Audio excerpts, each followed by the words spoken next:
Aujourd'hui est un jour de fête pour moi. L'association est venue nous chercher à la maison et nous a amenés à Jérusalem. Et tout ça gratuitement. Et là, Alexandrovski est une petite fille lorsqu'éclate la Seconde Guerre mondiale. Avec sa mère, en bateau, elle fuit Odessa, sa ville natale. Une histoire parmi tant d'autres que recueille cet établissement très particulier, fondé par l'association Yad Ezer El Chaver, avec le musée des Amis de Sion de Jérusalem et l'évangéliste Dr Mike Evans. Nous avons conçu ces chambres d'hôtel pour les survivants de la Shoah il y a 2 mois. Ils dorment ici un jour ou 2, ils font des visites dans Jérusalem et nous assurons toute la logistique. Cette chambre en tout, qui n'ont rien à envier aux établissements étoilés du pays et qui font la joie de ces locataires uniques. Nous sommes sous le choc. C'est tellement beau, tellement agréable et propre. Tout est nouveau. Les gens de l'association sont tellement bons. Je ne parle pas assez bien l'hébreu pour dire tout ce que j'aimerais exprimer. Vraiment, merci beaucoup. C'est un lieu comme dans les livres.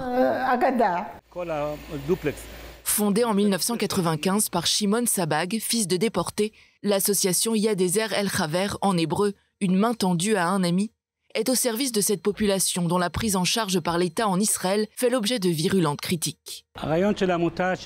L'idée de cette association est née quand nous avons constaté qu'il y avait énormément de survivants de la Shoah dont la situation économique était très dure. Ce n'est pas possible que des personnes ayant connu la pire crise humanitaire, ayant vécu les pires horreurs de l'histoire, doivent pour la plupart, à l'âge de 90-100 ans, demander des aides.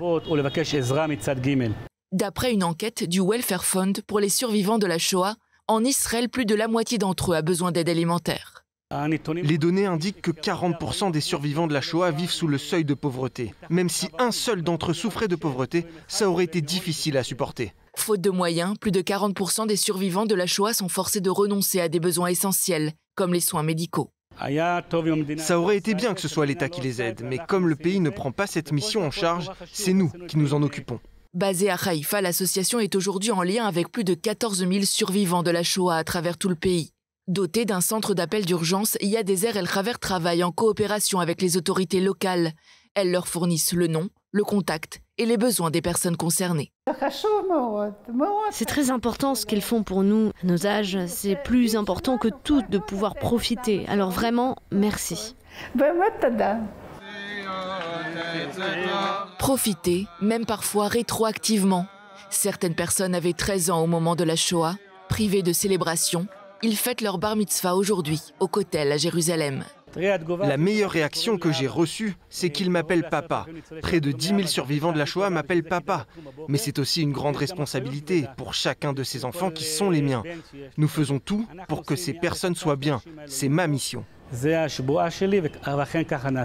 Prodiguant refuge, biens et services, l'association Yad Ezer El Chaver est une aide précieuse, parfois vitale pour une partie des survivants de la Shoah. Ils sont aujourd'hui moins de 180 000 à vivre en Israël.